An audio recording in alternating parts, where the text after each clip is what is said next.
సాటి మనిషిని చంపేటప్పుడు ఏమాత్రం జాలి, దయ, కరుణ లాంటివి ఫీల్ అవ్వకుండా చంపడంలో మనిషిని మించిన మరో జంతువు లేదని మనకి హిస్టరీ క్లియర్‌గా చెప్తది. అందుకనే అంటారు the most dangerous species on this planet is mankind. వీడికి చంపడం తెలుసు, బ్రతికిచ్చడం తెలుసు, జాలి చూపించడం తెలుసు, బలివ్వడము తెలుసు. సో ఇది ఎలాంటోడో నువ్వు గెస్ చేయలేవు. ఇప్పుడు ఫ్యూచర్‌లో ఏం జరుగుతుందో ఒకసారి చూద్దాం. మనం ఇప్పుడు మాట్లాడుతుంటే ఈ మధ్యన ట్రెండింగ్ ఏంటి?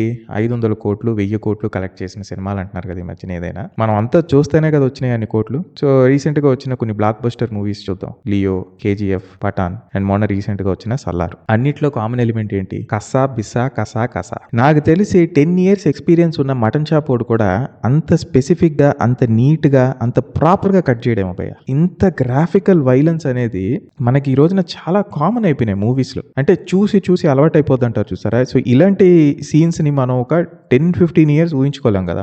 10-15 ఇయర్స్ ఇలాంటి సీన్‌లు మూవీల్లో చూపించారా అంటే లేదు. ఒక 20 ఏళ్ల క్రితం. కానీ ఇప్పుడు ఇవి చాలా కామన్ అయిపోయినాయి. కరెంట్ సినిమాస్ ఆర్ బ్లాక్ బస్టర్స్‌లో. ఈ సినిమాలు ఇందులో నేను లిస్ట్ చేసిన సినిమాల్లో ఏదో ఒక సినిమా నువ్వు థియేటర్‌లో చూసే ఉంటావు. సో హీరో అలా కసక్కన నరుకుతున్నప్పుడు క్రౌడ్ ఒక అప్లాస్, అంటే నీ పక్కన కూర్చున్నోడు గానీ, ఆడొక డిగ్రీ చదువుతున్నాడో లేదా ఇంటర్ పాస్ అయినోడో, ఇంజినీరింగోడో ఎవడైనా కానీ అస్సలు అలా నరుకుతూ అలా కాళ్ళు అలా ఎగురుతుంటే గాల్లో కేకా సూపర్ డూపర్ అని అరుస్తాడు కదా! సో అలా అరుస్తున్నప్పుడు what is the inherent mindset of that particular person or that individual? Maybe ఆడికంత మెచ్యూరిటీ లేదని నువ్వు అనొచ్చు, ఆడు చిన్నోడు కదా అని నువ్వు అనొచ్చు. బట్ ప్రాబ్లం ఏంటంటే వీఆర్ ఎంజాయింగ్ వైలెన్స్.